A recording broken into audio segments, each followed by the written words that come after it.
Welcome back to the deep dive. So, when you think about health advice for, say, the 50-plus demographic, you kind of have a picture in your head, right? Oh yeah, absolutely. Mm.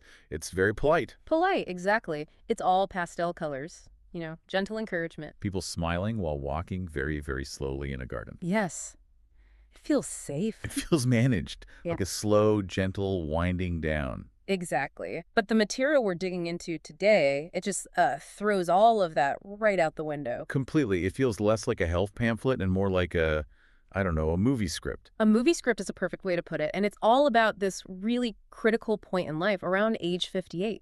It is. It's a fascinating demographic because 58 really is that threshold, the start of what we'd call retirement or the senior years. Right. But this source we're looking at, a guide called Energetic Citizen, Choosing Vitality Over Medicine, specifically episode 17. It just flips that whole narrative. It's aggressive. And I have to say, right off the bat, the vibe is not what I expected at all. I was picturing a dry medical text, maybe some tips on, like, gentle stretching. But the actual tone requested in the source notes is monster motivation. They literally name drop Tony Robbins. And visually, they say it should look like 3D Pixar or Disney realism. I mean, it's so high octane. It's a really smart approach, if a bit risky. They're taking this topic that can feel kind of clinical or even scary Yeah. and packaging it with the energy of a blockbuster movie. And the mission is just so clear. Oh, it's explicit, to challenge everyone in that 58-plus age group to choose activity over just lethargy.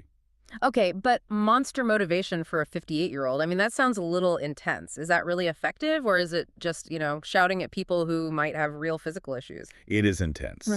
and that's the gamble they're taking.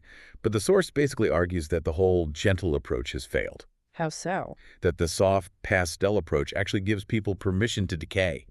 This aggressive style is meant to shock the system back online. And they frame this whole thing as a choice, a stark choice. A binary one. You have two options, and that's it. Option A, you're the medicine box, the Aushadhi PD. And option B. Option B is the power box, the Shakti PD. I just want to pause on those words for a second because that language is so deliberate. Oh, Shoddy PT, the medicine box? It sounds dependent? Clinically? It's a box of fixes for when things go wrong, but Shakti PD. Right. Shakti. That's not just health, is it? No, it's power, it's energy, a kind of cosmic force. So it's not a health box, it's a power box. Wow. And that language shift alone tells you everything. This isn't about just maintaining your health. It's about generating physical and, I guess, spiritual horsepower. You're either reaching for the pill bottle or you're reaching for your own inner power. So to really hammer this point home, the source gives us these two archetypes. It's like a tale of two men, both 58. Yep. The tragic figure, Seth Karadimal, and the hero, Master Dinanath. I think we have to start with the cautionary tale. We Yeah. have to start with Seth. Let's do it. So, Seth Karadimal is the negative character. He's 58. He's wealthy. His name, Karadimal, even implies he has millions. But But he's in a really bad state, lethargic, sick. And the visuals they describe are so telling. He's in a dark luxury bedroom. that phrase, dark luxury, just stuck with me. It says he has every resource, every comfort, but there's no life there. It's the paradox of success, isn't it? He worked his whole life so he could afford to do nothing. He's got the softest sofa, the best servants. And the source argues that this big reward is actually his punishment. Precisely. The luxury is the trap. He's literally sinking into his sofa, and on a tray in front of him are 10 colorful pills. The medicine box. That's his medicine box. And the source calls this whole scene the trap. Because by removing all the friction from his life, he's accidentally removed the signals that tell his body it needs to stay strong. And the narrator says something really profound here, that because Seth chose rest, his body has become a prison instead of a home. A prison. That's such a heavy metaphor. The very thing he thought would bring him comfort has actually locked him in. And it leads to this philosophy. Lying in bed isn't resting, it is rusting the body. Resting is rusting. God, that's good. It reminds me of what they say about old cars. What's that? You never buy the classic car with like 10 miles on it that's been sitting in a garage for 30 years. You buy the one that's been driven. Right, because the one in the garage, all the seals are dried out, the engine's probably seized, the rest actually destroyed it. That is the perfect analogy. And that is exactly what is happening to Seth. His biological seals are drying out. And this all connects back to a piece of wisdom in the text, right? It does. It's a quote from Guru Dev, sourced from Akan Jyoti, and it's blunt. Inactivity is sin. Okay, sin is a strong word. It is, but you have to read it as a biological judgment, not necessarily a moral one. Let's get into the biology of that, because the text does explain the why. It does. The core assertion is, nature takes away power from the organ that doesn't work. It is the ultimate use it or lose it principle, written on a cosmic scale. And this isn't just some spiritual idea. This is hard science. It's hard biology. We know about sarcopenia, which is muscle loss as you age. We know about neuroplasticity. Mhm. Your brain literally cuts connections it isn't using to save energy. So the body is basically a ruthless economist. A ruthless economist, exactly. If you're not using that muscle mass, your body says too expensive to maintain, and it sells it off. Seth stops walking because he can relax on his luxury sofa, and nature goes, okay, I guess you don't need those legs anymore, and atrophy begins. And the final verdict the source gives is just brutal. Laziness is death. Wow. So Seth is a victim of his own comfort. His medicine box is essentially a coffin he's building for himself one pill at a time. That's the Oshadi-Pedi path. You're just relying on external chemistry because you've stopped creating any internal energy. Okay, that is bleak. Let's flip the script. Let's talk about the hero of this It's story. the antidote. Yes, Master Dineth, same age, 58. But the whole visual world just changes completely. We go from that dark, stuffy bedroom to golden sunrise. He's on a roof, performing Surya Namaskar sun salutations. And he's described as fit, glowing skin, silver hair. He's wearing a tracksuit and a kurta. I love that detail.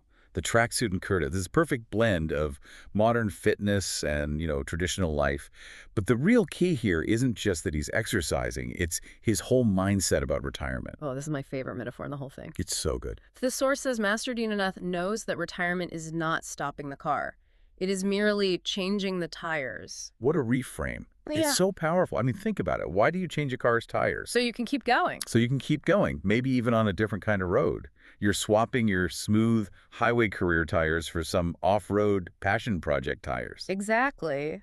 Seth Karadamal put his car up on blocks in the garage to rest. Master Dinanath just put on a new set of tires and kept driving. And this leads to the core philosophy that defines his life. From a source called Vichakranti Books, it says, activity is life. Old age is the body's religion, not the mind's. Old age is the body's religion, not the mind's. That's deep. What does that actually mean for someone listening? It means that, yeah, your body has its own natural cycle. It ages, it changes. That's its dharma, its nature. Okay. But your mind doesn't have to follow that same script of decline. Your mind can stay agile and curious and driven. Master Dinanath's mind refused to accept the story of getting old, so his body had to rally. He chose the power box. So we have the problem, Seth, and the solution, Master Dinanath.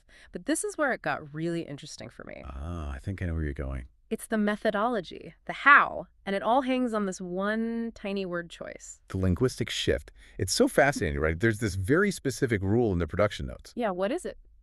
The rule is you have to replace the word Anushasan, which is Hindi for discipline, with the English word system. Everywhere, no exceptions.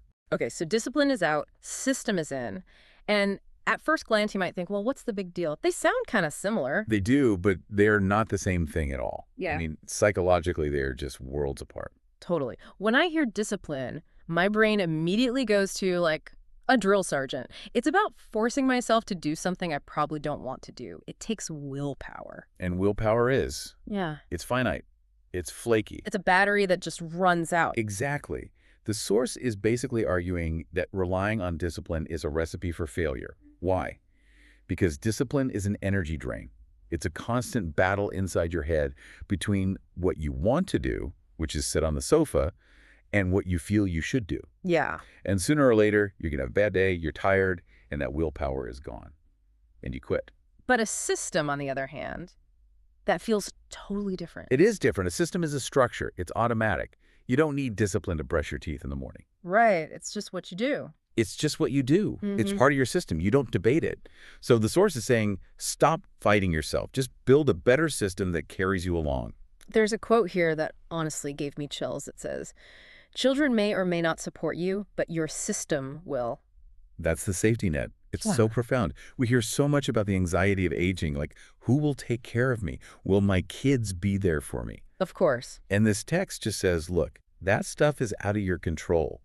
But your system, your daily routine, your diet, your mindset, that is the one thing that will never abandon you.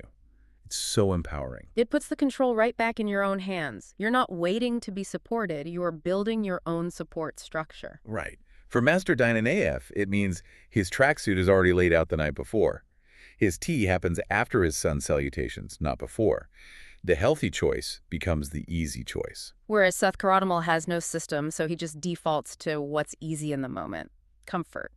And that comfort is what leads to the rust. So we've built the system, and now we get to the climax of this whole thing, the call to action. And this is where that Pixar-style animation idea goes into overdrive. Oh yeah, it goes full-on epic movie mode. The visual they describe is Master Dynanath standing on a mountain peak.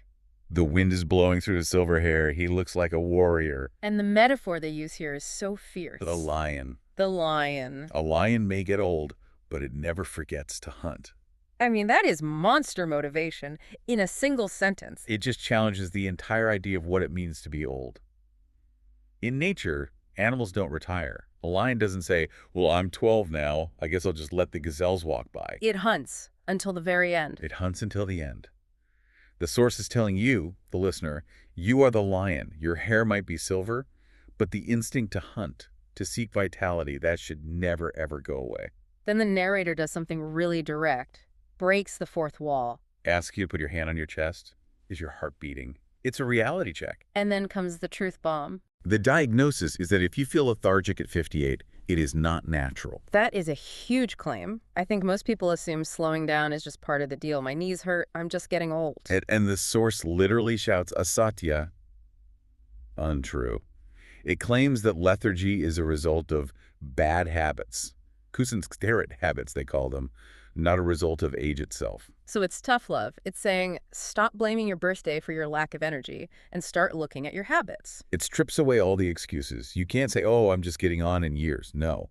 The text says you are just letting your system fail you. And that leads to the final push. The demand to stop making excuses and start building that system. And the urgency is real. It's not start next week. It's nature is revoking your power right now. Reclaim it. It really is that binary choice we started with. You're either Seth sinking into the sofa with your medicine box. You're Ashadi Pidi. Or you're Master Dinanath on that mountain with your power box. You're Shakti Pidi. There is no middle ground in the source material. And that's why it's so effective. It forces you to look at your own life, your nightstand. What's on it? Is it a stack of prescriptions or is it your running shoes? So as we wrap this up, what's the one thing you think people need to take away from this? Even if you're not 58 yet. For me, it has to be that concept of system over discipline. We all sit around waiting for motivation to strike. We wait to feel like working out. All the time. And this source just says, forget motivation. Forget discipline. Build a system that makes being active inevitable. Because nature is ruthless. Use it or lose it. And for me, it's that image of the car tires. Aging isn't about parking the car in the garage. It's just about changing the tires for a new adventure. You keep driving. Absolutely. The journey doesn't end until the engine stops. Speaking of not stopping, there's one final instruction in the source notes that I found really poignant. It's about the very last thing you hear. Yes. The phrase Jai Hind. The instruction says it must be fully spoken. Never cut off, never faded out. Which symbolizes that the energy has to carry through to the very, very end. You don't just fade away, you finish strong. You roar like the lion right until the screen goes black. I love that. So to everyone listening, whether you're 28, 58, or 88, check your system. Are you rusting or are you just changing your tires? Thanks for listening to this deep dive. Stay energetic.